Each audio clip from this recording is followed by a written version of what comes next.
Bom, pessoal, vamos dar continuidade, tá, ao nosso curso de banco de dados e hoje a gente vai dar início à nossa 8ª aula, tá bom? Então, hoje tem um conteúdo novo, tá? A gente vai dar um primeiro passo ao nosso modelo lógico, que é caracterizado através do modelo relacional. Então, existem algumas diferenças, certo? Em relação ao MER, que é o nosso modelo entidade de relacionamento.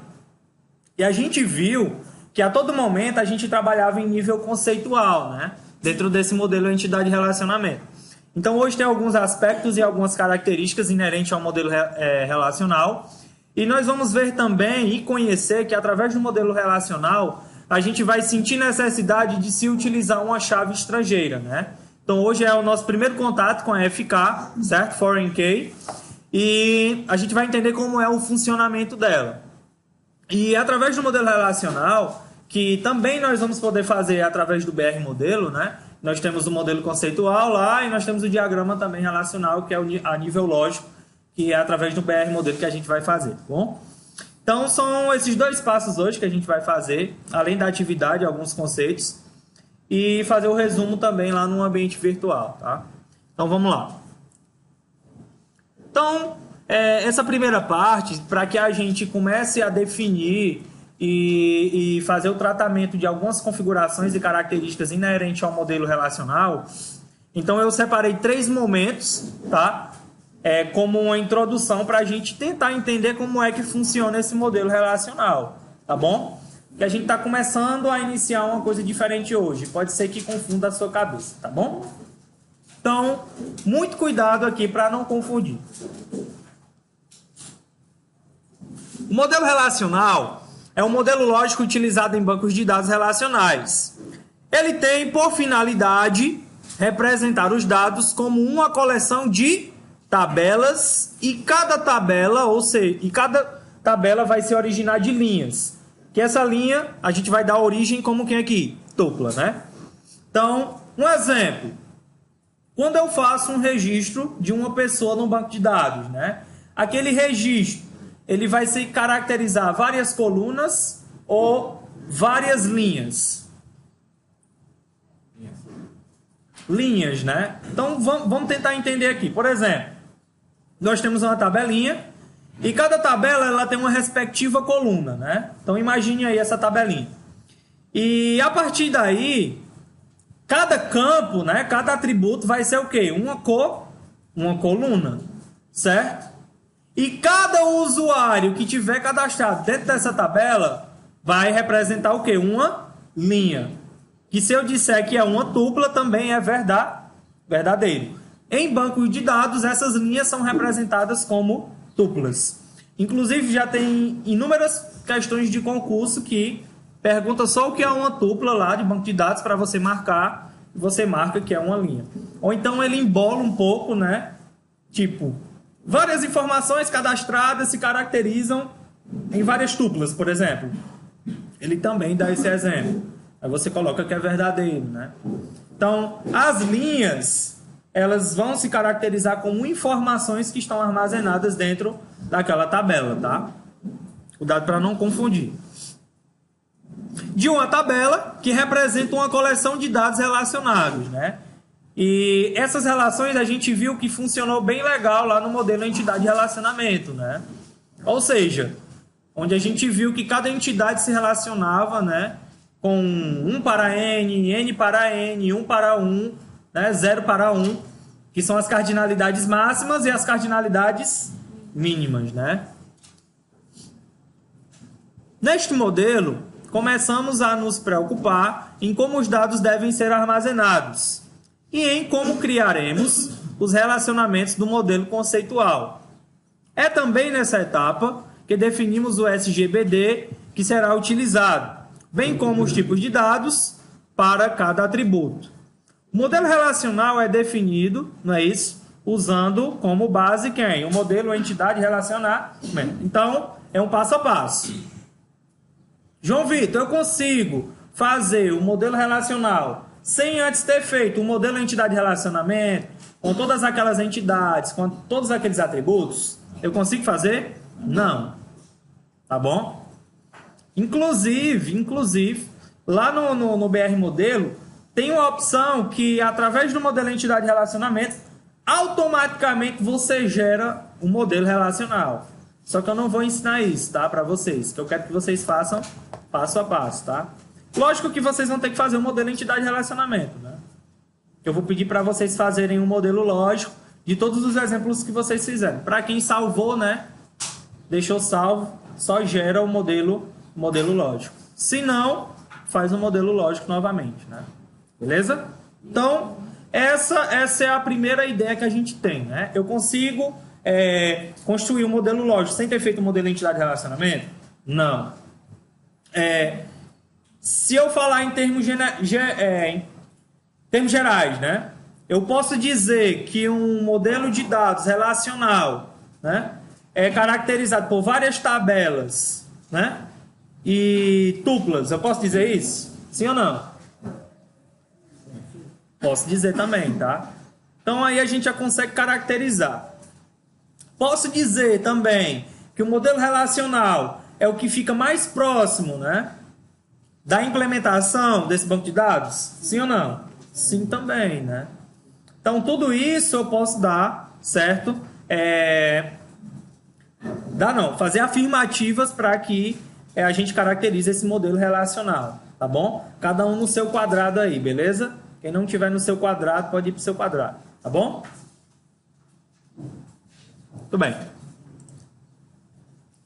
Outra coisa importante, né? Ó, o modelo relacional representa os dados num banco de dados como uma coleção de tabelas e seus relacionamentos. Isso a gente já viu. Cada tabela contém um nome e um conjunto de atributos com seus respectivos nomes, né? Então, por exemplo, se eu tivesse lá no modelo entidade de relacionamento a entidade aluno e a entidade professor, no modelo relacional eu ia ter o quê? Tabela aluno e tabela professor, certo?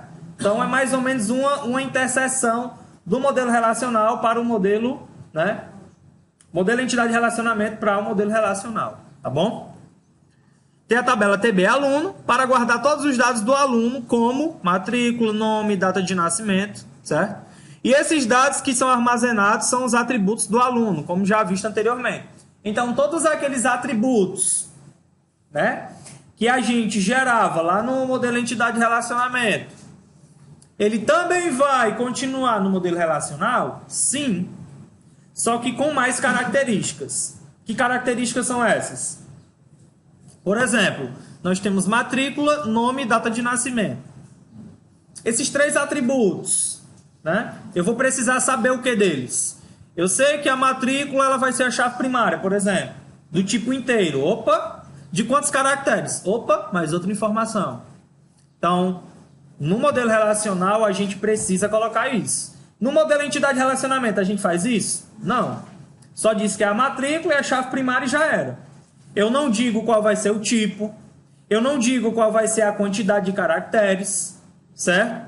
E etc.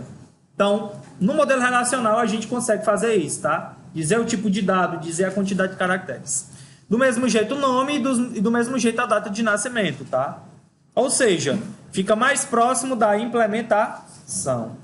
Então, no final, né, dessa disciplina, vocês vão ter que fazer um projeto com modelo de entidade de relacionamento, com modelo relacional, certo? E mais a parte física, que é a construção do SQL. Então, são 3 etapas que a gente tem que fazer, tá? Então, quando a gente fala isso, a gente fala, né, desses 3 pontos principais dentro de um projeto de banco de dados. Beleza. Acho que eu voltei aqui, né? Aluno. Isso aqui, beleza. O modelo relacional, os atributos precisam ter o quê? Um domínio. Aí aqui já é outro ponto importantíssimo, né? Vamos saber como é que funciona esse domínio aqui. Um domínio definido.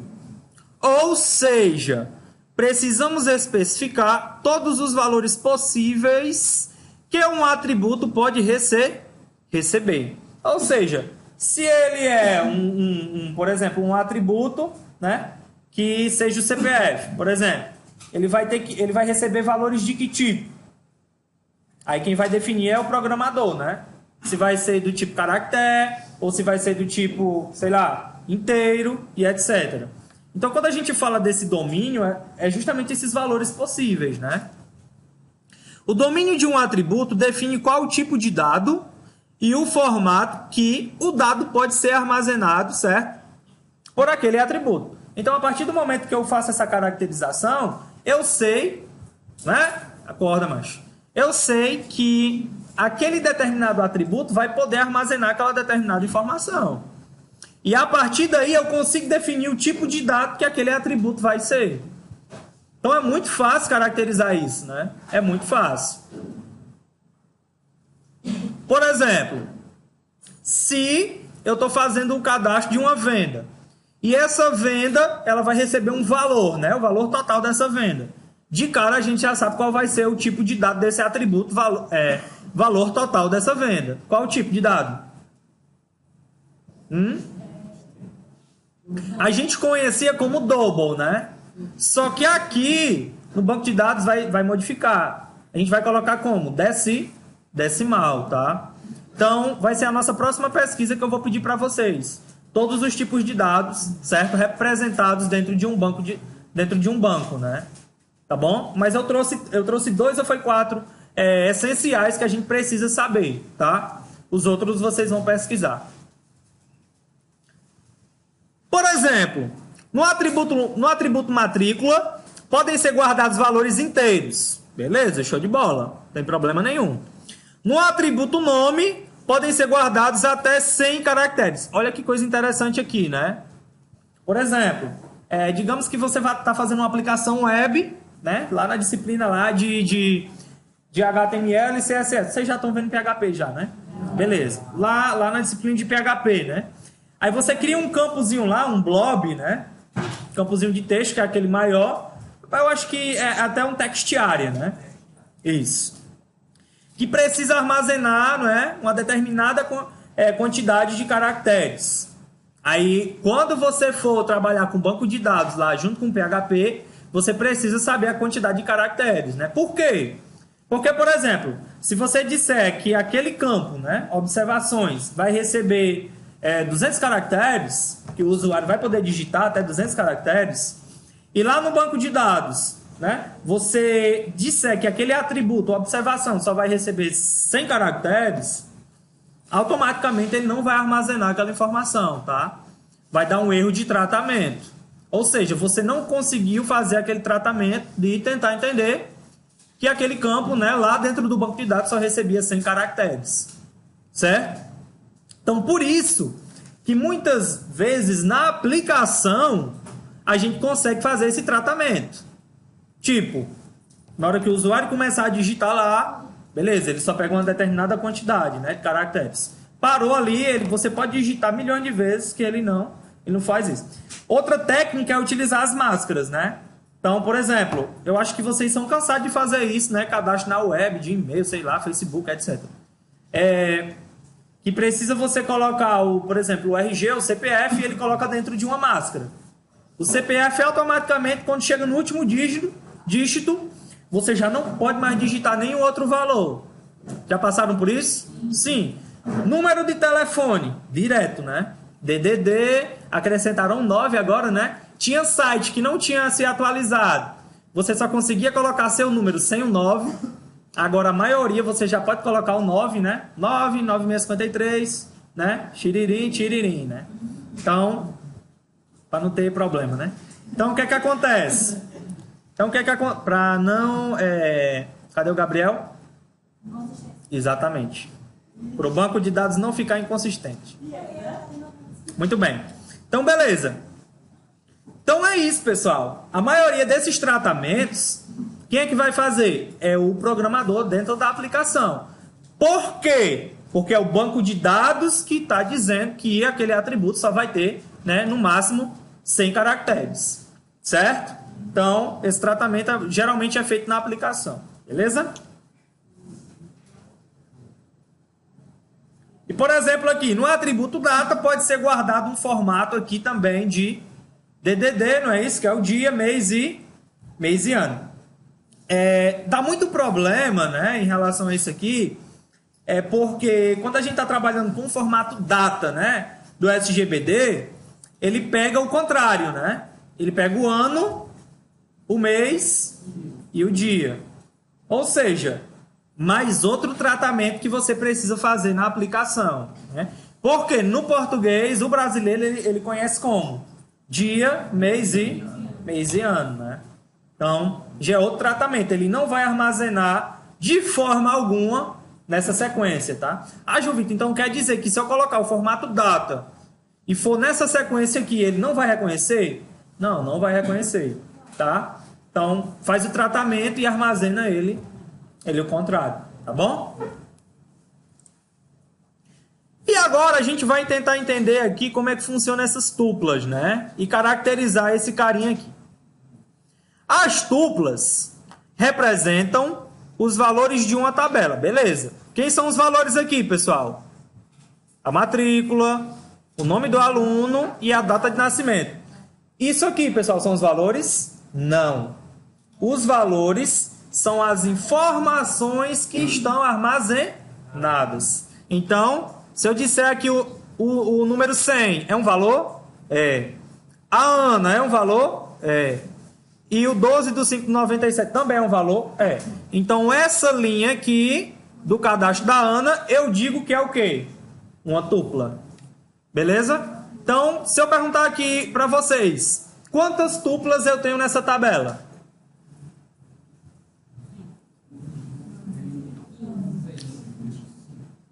5 tuplas, né? Qual é a dica? Você pergunta assim, quantas pessoas tem cadastradas dentro dessa tabela? 5. Então, eu tenho quantas tuplas? 5. Então, é as informações que estão cadastradas é que vão dizer quais as informações que estão armazenadas. Certo, pessoal? Então, é isso aí. Então, olha o bizu, olha a dica, tá? Olha que coisa linda.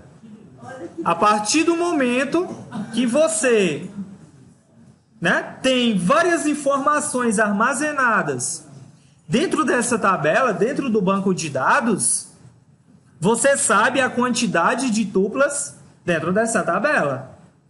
Então, essa é a dica, tá? Não são as colunas, pessoal. São as informações. Beleza? São as informações. Muito cuidado, tá? Beleza? Muito bem. As tuplas representam os valores de uma tabela. Beleza? A figura abaixo mostra a tabela TB aluno preenchidas com os valores hipotéticos. Beleza? Note que as colunas das tabelas representam os atributos, enquanto as linhas representam os registros, né, dessa tabelazinha aí. Então, toda vida que eu disser linha, eu estou dizendo o quê? Tuplas. Beleza? Informações que foram armazenadas. Terceira questão, letra A, tá? Se uma tabela não tiver tuplas, ela vai estar o quê? Exatamente. Não é vasilhas. É vazias. Teve gente que disse vasilhas aí, tá? Ou seja, sem dados. Beleza? Tranquilo? Muito bem. Informalmente, as tuplas são também chamadas de registros por quem?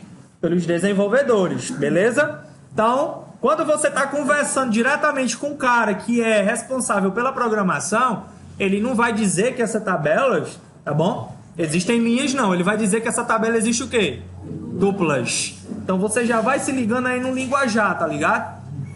Para quando chegar um cara, né, juvenil, né, juventude, aí você diz, ó, juventude, aqui é tuplas, tá ligado? Beleza, tudo bem.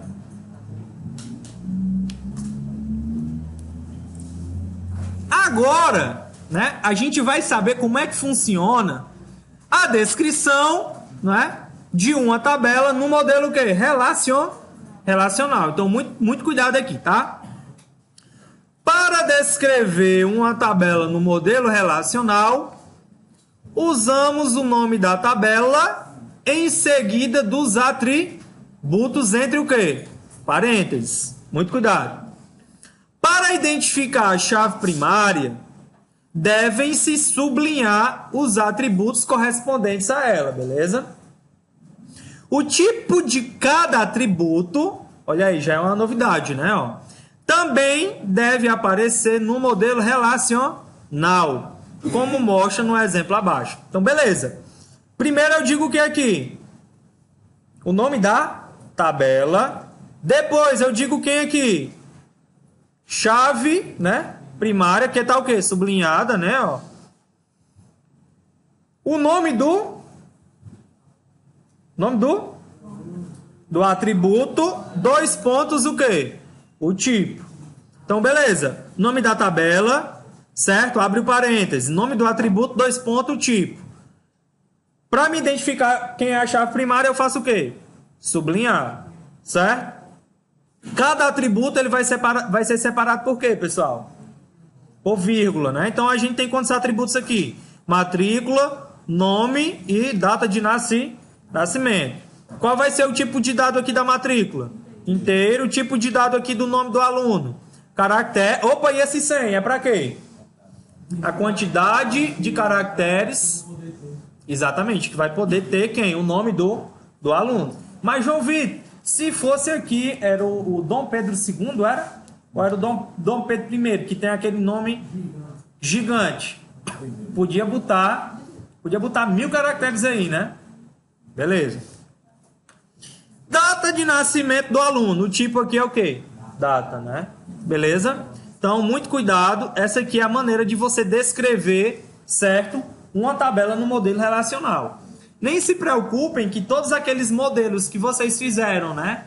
Do modelo entidade de relacionamento, vocês vão fazer esses mesmos modelos no modelo relacional. E ainda vai descrever todas as tabelas, tá? E fazer o modelo lógico.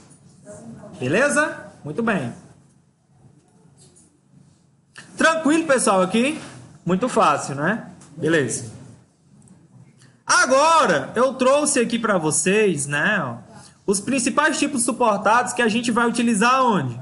No MySQL, tá? Beleza? Então, João Vitor, quem é esse MySQL? É justamente a linguagem de consulta, né? Juntamente com o servidor que nós vamos utilizar para fazer o tratamento desse banco de dados. Então, presta muito bem atenção. Vai ser o SGBD, mais quem? Mais a linguagem de consulta. João Vitor, existe só o SQL sem o SGBD? Não. Quem faz o tratamento dessa linguagem é justamente o SGBD, tá? Quem é o SGBD, pessoal? Muito bem. Então, eu trouxe aqui 4 tipos para vocês, que são quem?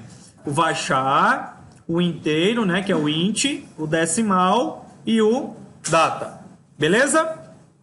Então, o varchar, ele vai substituir quem, pessoal? O string que a gente já conhecia, né? Ó. Ele fala aqui, ó, valores no campo varchar são strings de tamanho variável. Você pode declarar um campo varchar para ter qualquer tamanho entre 1 e 255 o quê? Caracteres, assim como para o campo char. No entanto, diferente de char, valores varchar são armazenados usando apenas quando caracteres forem necessários. Ou seja, mais 1 byte para gravar o tamanho, né? Então, por exemplo, olha o ponto positivo disso, né? Olha o ponto positivo. Quando você diz que o valor é do tipo varchar, né? Ele só vai utilizar o que realmente for o quê? Necessário. Beleza? Então, isso vai trazer o quê? Autonomia e consistência para o nosso banco de dados. A gente sabe que tem problemas no armazenamento, né? O int aqui vai ser o quê? Valores do tipo inteiro, né? Que pode ser de menos a positivo, né? Que valor é esse aqui, pessoal? Milhões? Bilhões ou trilhões? Trilhões, né? Ó, 1, 2, 3, né? A gente conta aí as casas decimais, né? Trilhões, né? Beleza. O decimal, que é o tipo que é usado para valores o quê, pessoal? Monetários, né? Ou seja, valores reais. E o último aqui do tipo data, né? Que é justamente o date que a gente vai aprender. Então já anota aí, né? Ó. Você vai anotar a próxima pesquisa que vocês vão trazer na próxima aula. Os tipos de dados utilizados, né, em um banco de dados, tá? Trouxe 4 já, existem mais. Beleza? Vai achar int, decimal e data.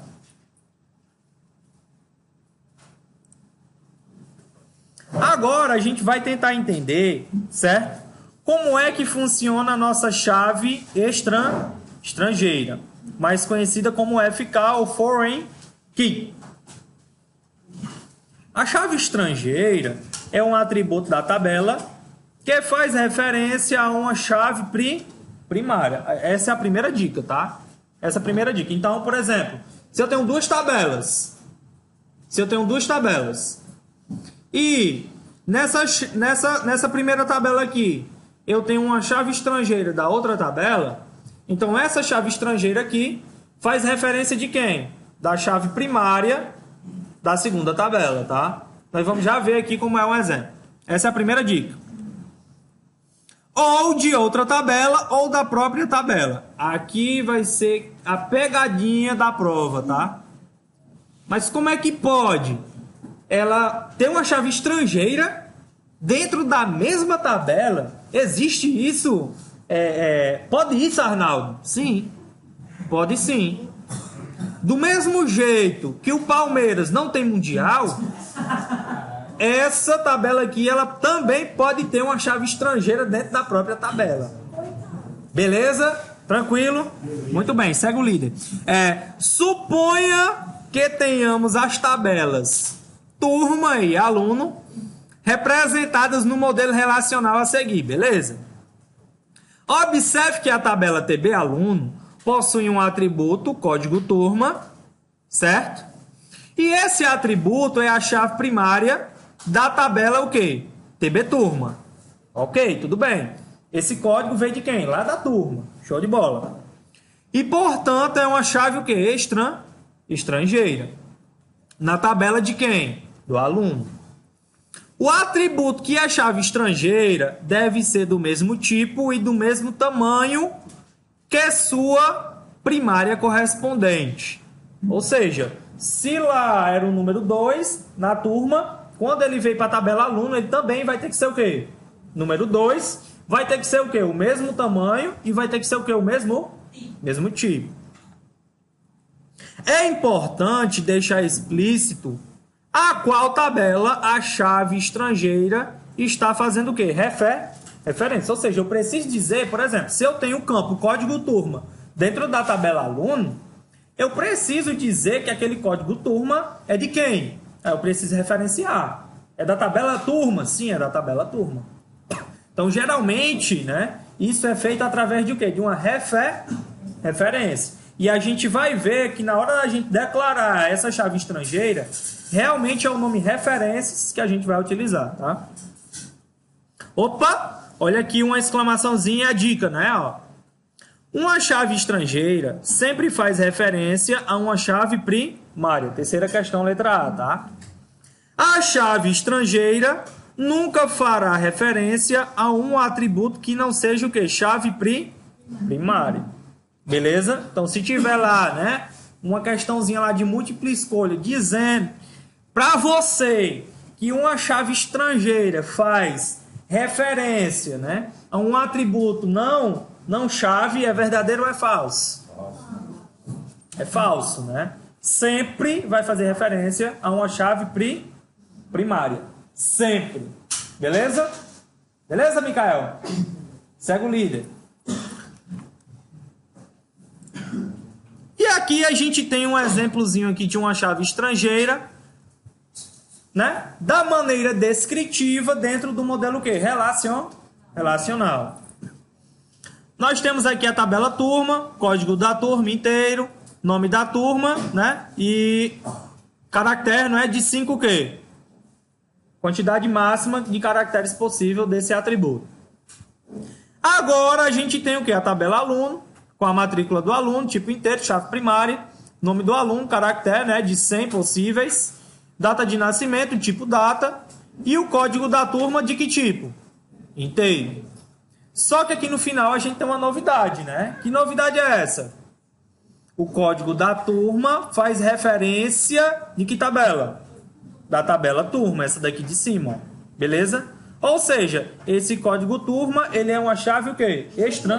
Estrangeira. Olha aí que coisa linda, que coisa maravilhosa de uma descrição de uma chave estrangeira, tá? Beleza? Que maravilha. Então, pessoal, é muito simples para a gente fazer essa descrição, tá? Então, a partir do momento que a gente tem uma relação de uma tabela com a outra, é possível existir o quê? Chave estrangeira, certo? A partir de quê? Do relacionamento, tá? E agora a gente tem um exemplo prático aqui, né? Entre duas tabelas de como é que funciona, tá bom? Essa chave estrangeira, tá? Então vamos se ligar aqui, ó. Nessa tabelinha aqui é a tabela de quem? Do aluno, né? Beleza. Onde a gente tem a matrícula do aluno, o nome do aluno, a data de nascimento e o código da turma. Logo, esse código da turma aqui, ele vem de onde, pessoal? Da tabela turma. Concorda comigo? Sim. E esses valores aqui me diz o quê? O tipo de turma que meu aluno, certo? Que meu aluno ele está o quê? Inserido. Então presta muito bem atenção, ó. A aluna Ana, ela está em que turma? Turma 1. Esse 1 aqui é a chave estrangeira, né, da tabela turma. Então a gente pega esse 1 e vai lá para a tabela turma. Quem é o 1 aqui no código da turma? Opa, esse 1 ele é o quê? Uma chave? Opa, primária. Por quê? Porque sempre a chave estrangeira faz referência a uma chave primária. Então, esse 1 aqui, que é uma chave estrangeira na tabela aluno, ele é uma chave primária em que tabela?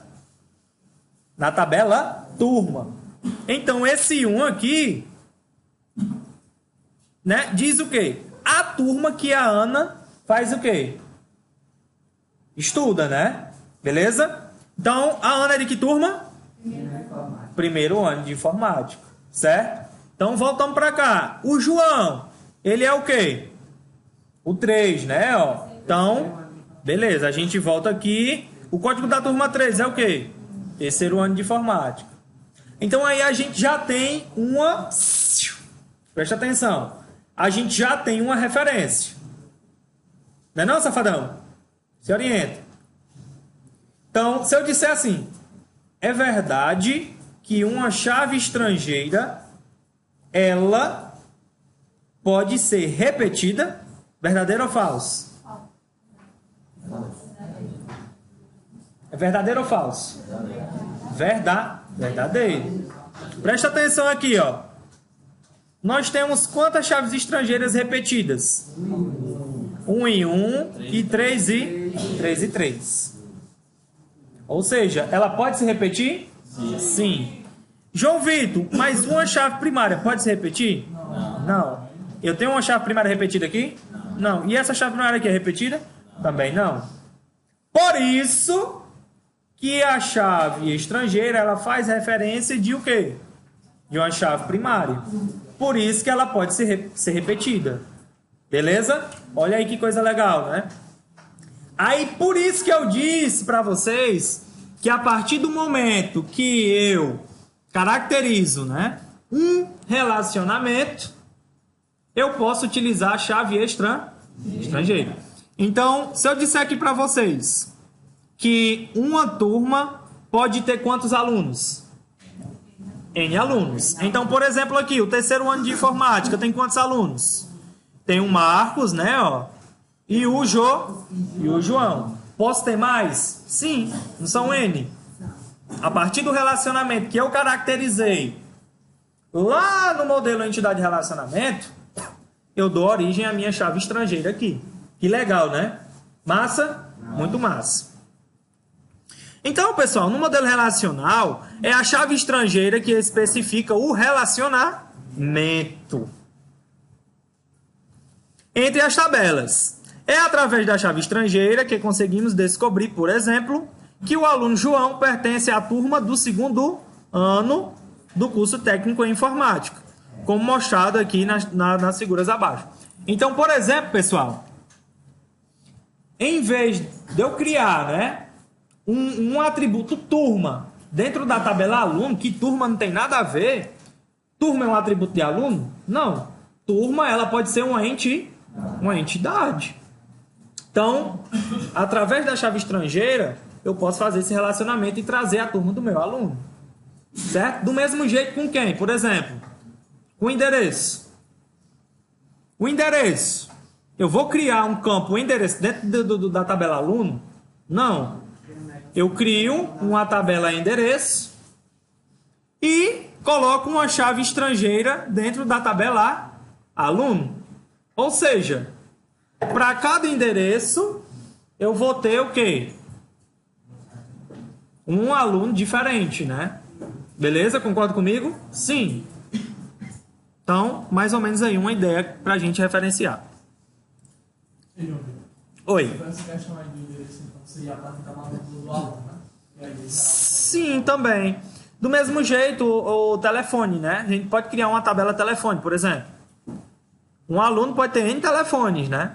E lá dentro da tabela telefone, eu jogo uma chave estrangeira, né? Tipo, a matrícula do aluno vai ficar referenciada aos telefones lá registrados, né? Beleza?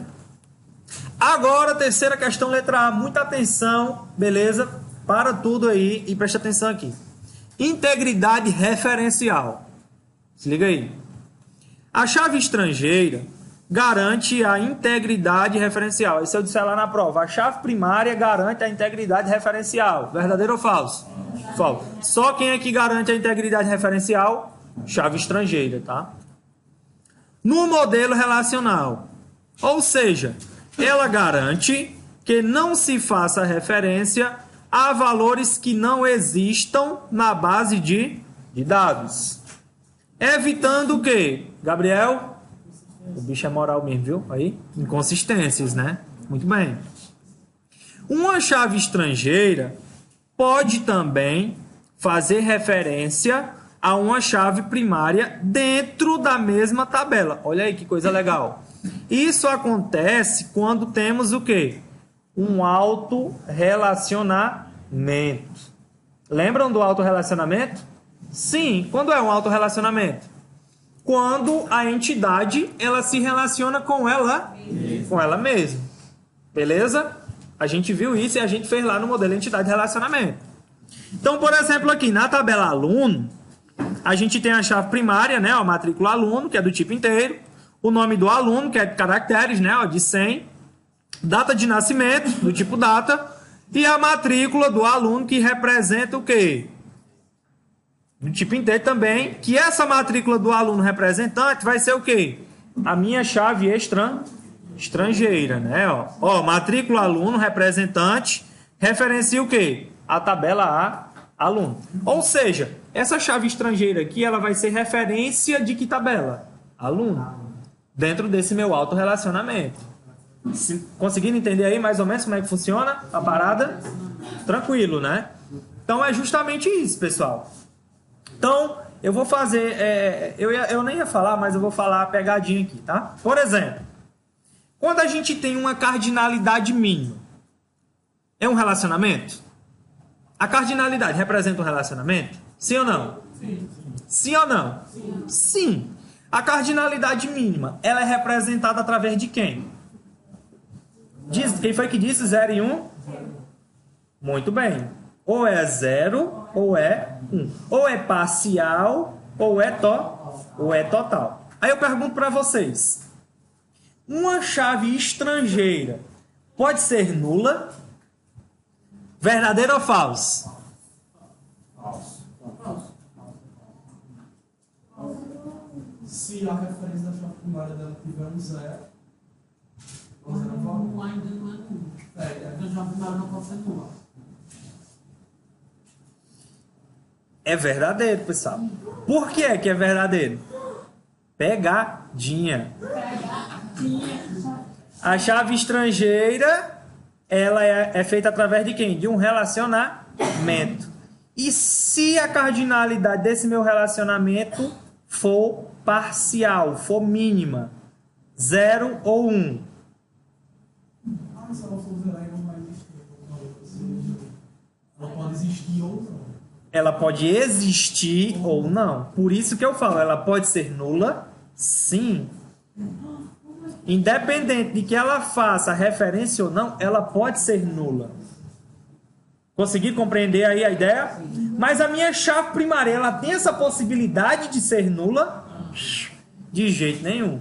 Terceira questão, letra A, tá? Inclusive, foi uma das questões que eu tentei resolver esses dias, né, praticando, e tava lá, pegadinha. E eu errei. Eu errei. Preocupante, né? Beleza.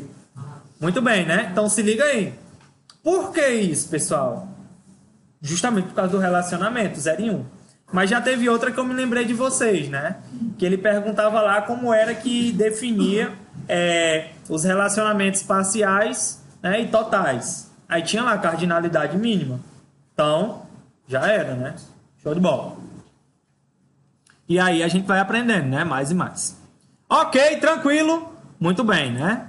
E agora nós temos os nossos lindos exercícios para fazer, tá bom? Perguntas e resposta, beleza? Assistiu, deixa o gostei, tá bom? E se puder compartilhar nosso vídeo também, compartilha. Qualquer dúvida pode deixar o comentário aí que a gente tá desenrolando, beleza? Valeu!